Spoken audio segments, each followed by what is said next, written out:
Brad Boone. I'm an orthopedic surgeon, subspecialized in sports medicine. Orthopedics, I deal with shoulder, elbow, knee conditions primarily. And I grew up in Sand Springs, Oklahoma. Went to school at the University of Oklahoma.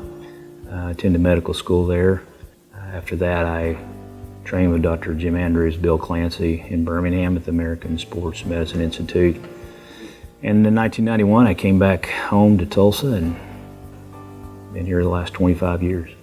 Our guys, Eastern Oklahoma Orthopedic Center, takes care of Oral Roberts University and University of Tulsa, Tulsa Drillers, Northeastern State University. Practice here at the Eastern Oklahoma Orthopedic Center.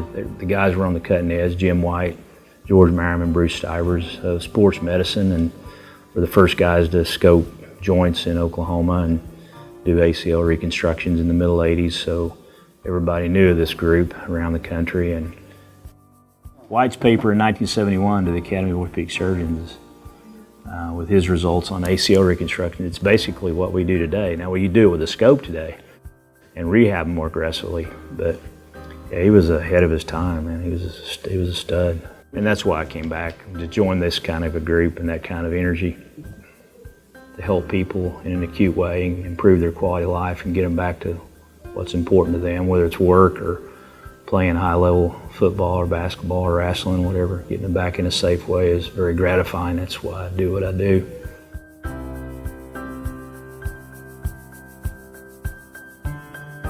Well, probably the biggest technology in orthopedic sports medicine in the last 40 years was the advent of the arthroscope in the 70s.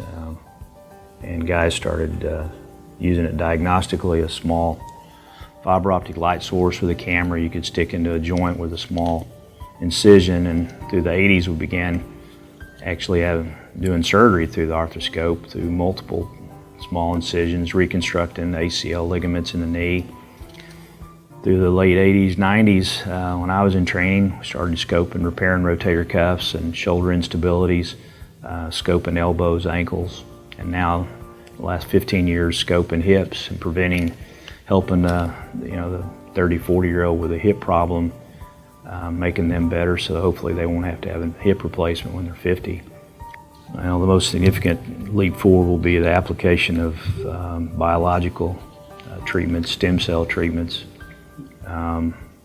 We're just on the cusp of that.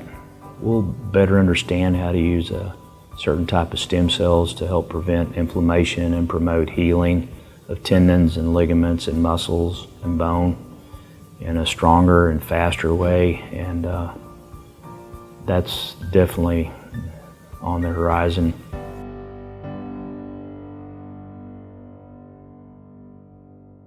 It's always challenging to deal with athletes that have a season-ending injury and it's their senior season, last season to play. That's most typically high school athletes.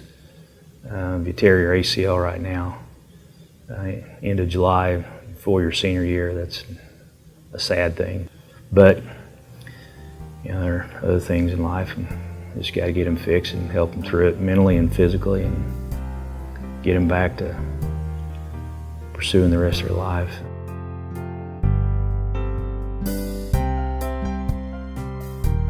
Few people get to be a professional athlete, but most people, when they're done with high school or college, are probably done with significant competitive sports. But there are a lot of folks that play competitive tennis, and I just injected a guy's shoulder. He plays softball 6 months out of the year, travels, and he's 75 years old.